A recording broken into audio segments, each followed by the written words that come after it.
Hair fall में ये है कि हमारे हेयर्स अगर बड़े हैं तो उसमें स्वेटिंग हो जाती है, डाइट इनकम्प्लीट हो वो भी दिक्कत करता है कि अगर न्यूट्रिएंट आप प्रॉपर नहीं ले रहे हैं तो भी हेयर फॉल की समस्या होती है। स्ट्रेस बहुत ज़्यादा है तो भी होती है, और आप प्रॉपर किसी भी चीज़ की केयर नहीं करेंगे तो समस्या तो होगी। देखिए, सबसे बड़ी गलती हम क्या कर रहे हैं कि हम ऊपर-ऊपर पेस्ट लगा रहे हैं। तो जब हम डिटॉक्स नहीं करेंगे, स्किन के स्कैल्प पे जो जमी हुई गंदगी है, उसको नहीं क्लीन करेंगे, तो हमें कैसे फ़ायदा होगा? नमस्कार D5 चैनल हिंदी देख रहे दर्शकों का मैं वंदना स्वागत करती हूँ। आज एक बार फिर हमारे साथ health is wealth holistic clinic से जुड़ी हुई हैं डॉक्टर शिखा गुप्ता। डॉक्टर शिखा, आपका बहुत बहुत स्वागत है हमारे इस प्रोग्राम में। नमस्कार वंदना जी, धन्यवाद। डॉक्टर शिखा, हेयर फॉल की समस्या आजकल आम होती जा रही है, तो इस बारे में आपका क्या कहना है? ये समस्या होती क्यों है? जी, एक्चुअली तो हेयर फॉल में ये है कि हमारे हेयर्स अगर बड़े हैं तो उसमें स्वेटिंग हो जाती है, डाइट इनकम्प्लीट हो वो भी दिक्कत करता है कि अगर न्यूट्रिएंट आप प्रॉपर नहीं ले रहे हैं तो भी हेयर फॉल की समस्या होती है। स्ट्रेस बहुत ज़्यादा है तो भी होती है, और आप प्रॉपर किसी भी चीज़ की केयर नहीं करेंगे तो समस्या तो होगी।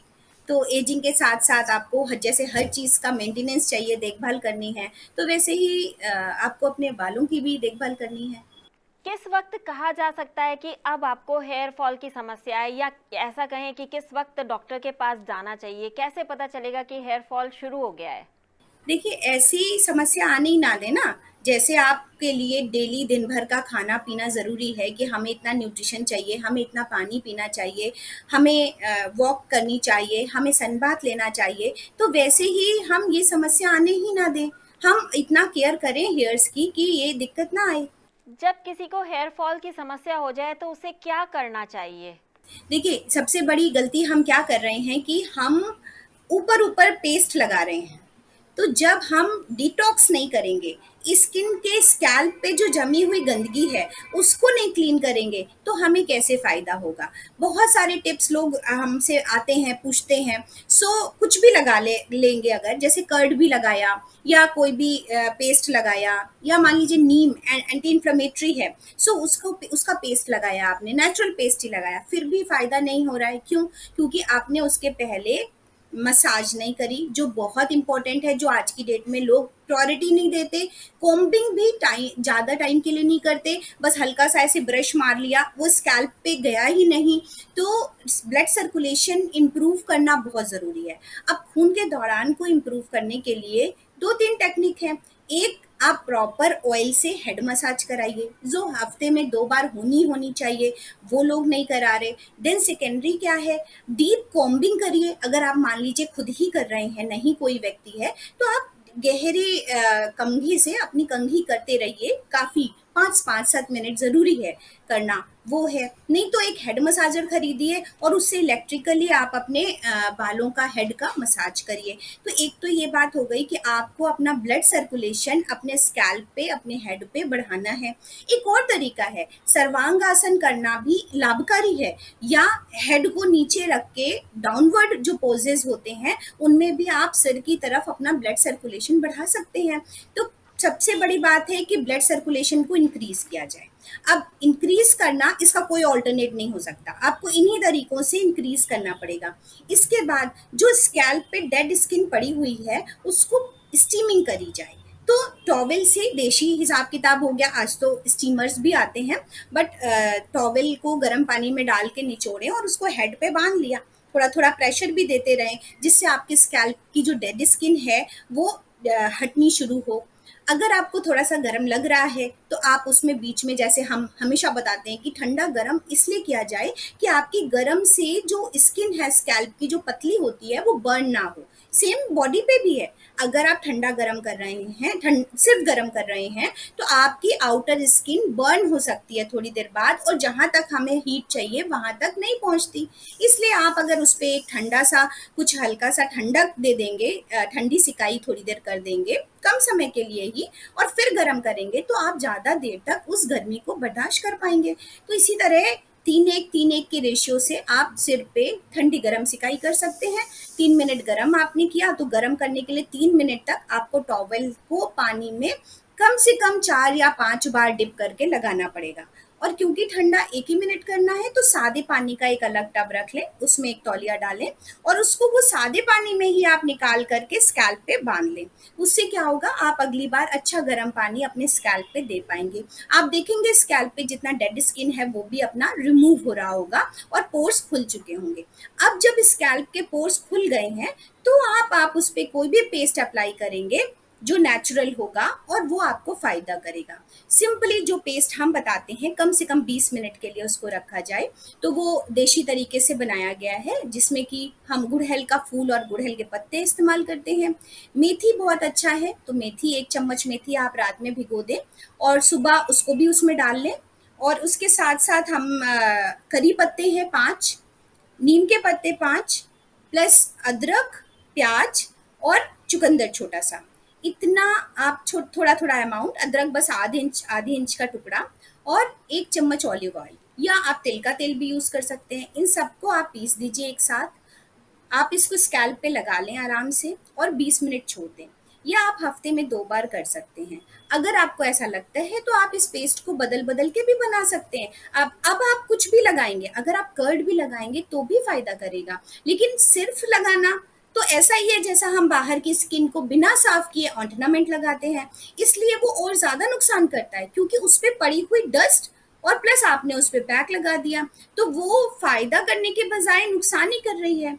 सो इस तरीके से हम अपने बालों की को स्वास्थ्य लाभ दे सकते हैं।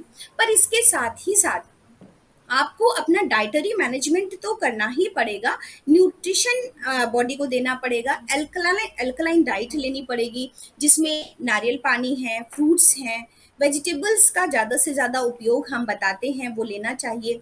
सन बाथ बहुत अच्छा है, धूप में बैठना तो स्कैल्प पे भी बढ़िया पसीना भी आता है। और अगर आप तेज धूप में बैठ रहे हैं, वैसे तो सुबह की धूप में बैठना चाहिए, तो सिर पे हल्का ठंडा पानी स्प्लैश करके बैठना चाहिए। वो भी आपको बहुत ज़्यादा बेनिफिट देगा, मतलब सनलाइट आपको लेनी ही लेनी है। अंकुरित मूंग है, अंकुरित चना है जो जल्दी अंकुरित हो जाता है, अच्छे प्रोटीन के सोर्सेज हैं जो कि आपको अपनी डाइट में शामिल करने पड़ेंगे। फ्रूट को बढ़ा के रखिए, सूप और हर्बल चाय वो हमेशा ही हम सजेस्ट करते हैं, हमारी बॉडी में न्यूट्रिशनल जो कमियां हैं उनको पूरा करती है। शिखा, बालों में लगाने के लिए बाजार में कई तरह के शैम्पू, क्रीम, लोशंस वगैरह आते हैं, तो क्या वो लगाने उचित होते हैं? देखिए, ये तो बहुत बड़ा सवाल है। मतलब अगर आपका मन मान जाए तो आपको देशी तरीका ही अपनाना चाहिए जिससे केमिकल फ्री लाइफ आप जी सकें। हम वैसे भी, आपने हमको इनवाइट किया है तो drug less therapy, drug free life style पे हम बात करते हैं, नेचुरोपैथी पे बात करते हैं। सो जितना संभव हो सके आयुर्वेदा यूज़ कर सकते हैं। रीठा है, आंवला है, शिकाकाई है, बेसन है, इन मुल्तानी मिट्टी है जो कि बहुत अच्छी है बालों को धोने के लिए। सो कभी कभी के लिए चीज़ें ठीक हैं, बट अगर हम इनको चीज़ों को शामिल करें और लाइफ स्टाइल में शामिल करें तो शायद दिक्कतें नहीं आएंगी। शिखा, क्या इसके अलावा कोई ऐसी चीज आप बताना चाहेंगी जिससे कि हम बालों को धो सकते हैं? मतलब कहने का ये है कि कोई ऐसा तरीका बताना चाहेंगी जिससे कि बाल एकदम क्लीन हो जाएं शैम्पू की तरह? मुल्तानी मिट्टी से क्लीन हो जाते हैं, रीठा, आंवला, शिकाकाई का जो पाउडर आता है उससे क्लीन हो जाते हैं। और आयुर्वेद में रीठा शैम्पूज भी आते हैं जिनसे आप क्लीन कर सकते हैं अपने बालों को। और अगर आप ये पेस्ट लगाएंगे तो बहुत ज़्यादा आपको ज़रूरत ही नहीं है शैम्पू करने की। आप हफ्ते में 2 बार अगर ये पेस्ट लगा रहे हैं तो आपके हेयर्स वैसे ही बहुत ही क्लीन दिखेंगे, सिल्की दिखेंगे, साफ दिखेंगे। क्योंकि मेरे कह बेसिक तो ये है कि आप उन्हें स्टीमिंग कर सकें, ब्लड सर्कुलेशन अच्छा कर सकें, उनकी कॉम्बिंग अच्छी करें तो वो स्वस्थ रहेंगे। मेरे कहने का मतलब सिर्फ ये था कि इसको लगाने का तरीका क्या है, या इसको पेस्ट भी बनाना है तो सिंपल कैसे बनाना है? पानी में डाल के बनाना है या किसी उबाल करके, कैसे भी बनाना है? सब कुछ रॉ है और आप मिक्सी में सारी चीज़ों को एक साथ ग्राइंड कर दीजिए। सब कुछ रॉ भी मैंने बोला है, वो सारा कुछ आप रॉ लेकर के मिक्सी में ग्राइंड कर दीजिए। और वो रॉ पेस्ट में ऑप्शनल आप मेहंदी मिला सकते हैं, जिनको लगता है तो वो डाई से बचें, जो केमिकल डाई हैं। लोग फिर मेरे पास आते हैं सीवियर माइग्रेन और हेडेक लेकर के, वो बहुत हार्मफुल हैं। बजाय इसके आप अपनी नेचुरल मेहंदी, जो पत्तियों वाली मेहंदी होती है उसका एक पेड़ लगाएं और उस पर विश्वास करें और उन पत्तियों को उसमें मिला सकते हैं कलर के लिए। हालांकि इसमें बीटरूट डाला हुआ है जो कि बहुत अच्छा रंग देता है बालों को। शिखा, हम चाहेंगे कि आप ये एक बार फिर से बताएं कि क्या चीज़ कितनी मात्रा में लगाने से बाल काले, घने और स्वस्थ रहेंगे। जी, हमने एक नॉर्मल मॉडरेट हेयर पैक के लिए एक छोटा अनियन लिया है, 5 करी पत्ते लिए हैं, 5 नीम के पत्ते लिए हैं, 1 गुड़हल का फूल लिया है, 5 गुड़हल की पत्तियाँ ली हैं, 1 चम्मच मेथी ली है जो कि रात में भिगोई हुई थी और उस मेथी के पानी को भी इस्तेमाल किया है, उसी में पीस दिया है। एंड जिंजर का आधा इंच का टुकड़ा लिया है अदरक का, और छोटा बीटरूट लिया है। अगर छोटा नहीं है तो फिर आप 1/4 करके डालें, अगर चुकंदर बड़ा है। इन सबको 1 चम्मच ऑलिव ऑयल में मिक्सी के जार में पीस दिया था। सो ये आपका पेस्ट बन के तैयार हो गया था। अगर आपको व्हाइट बालों को कलर करना है सो आप इसमें मेहंदी को प्रायोरिटी दें, ना कि केमिकल्स को और डाई को।